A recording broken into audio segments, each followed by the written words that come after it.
Students, Logan Phillips, Professor P. Let's talk about automatic course failures.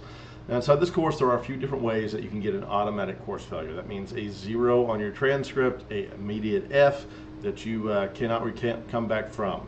Now, the first is going to be plagiarism. Now, plagiarism is defined as a lot of different things, but anything about plagiarism is the act of presenting someone else's or old work as your own.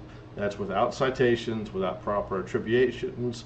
That's your fellow students, your published sources, any materials without proper citations. Plagiarism will get you a 0 on any assignment that you plagiarize on. That means inside of our case studies, when you cite sources or talk about materials that you've got from online, you must do in-text citations and post-text citations. Now, plagiarism is an extremely severe violation of academic integrity inside the higher education environment and results in an automatic failure of the course. So if you do it once, that's a 0 on the assignment. You do it twice, that's a 0 in the class.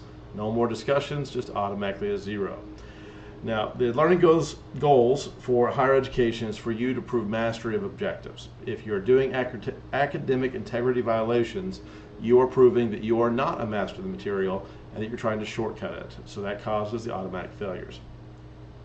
Now, cheating in any of its form is prohibited. That includes unauthorized collaboration, using unapproved resources during exams, and any action that provides an unfair advantage. Now, the big one that is going to get a lot of you guys is the use of generative AI. That's our large language models. That's ChatGPT, that's Grok, that's Apple One. They're everywhere now.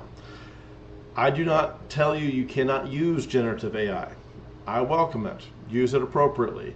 But the work needs to be created by you and then tested by AI. If you just take my prompts, put them into AI, that work is typically subpar. Will on average get you a grade of an F or a low D. When I grade it by hand, I can tell what AI you use typically if you just do it that way. So if you're going to use AI to generate your work, make sure you check its citations, make sure you check its sources, make sure you check everything about it, that it's done correctly and to standard. If AI will typically read and write very shallow, without any detail, without any personal information. It's terrible to read, it's terrible to write with, so you will need to do work to make it actually capable and competent enough to get a high grade. Now, if you're happy with a low D and you just want to copy paste straight from the AI into the system, you're going to get it between an F and a D with it. And if your AI doesn't cite the sources appropriately, that is plagiarism. So you could get a 0 on the assignment for failure to cite your sources. So make sure if you're using generative AI, any large language models, that you are using it appropriately. So if you cheat, that's an automatic course failure. If you plagiarize, that's a toot whistles. First time is a 0 on the assignment. Second time is a 0 on the class. If you use generative AI and it doesnn't cite its sources, the first assignment's a 0. The second time it happens, it's a 0 in the class. So make sure you don't have automatic course failures for something simple like that. Check your work, do it appropriately. Don't be stupid with technology or AI.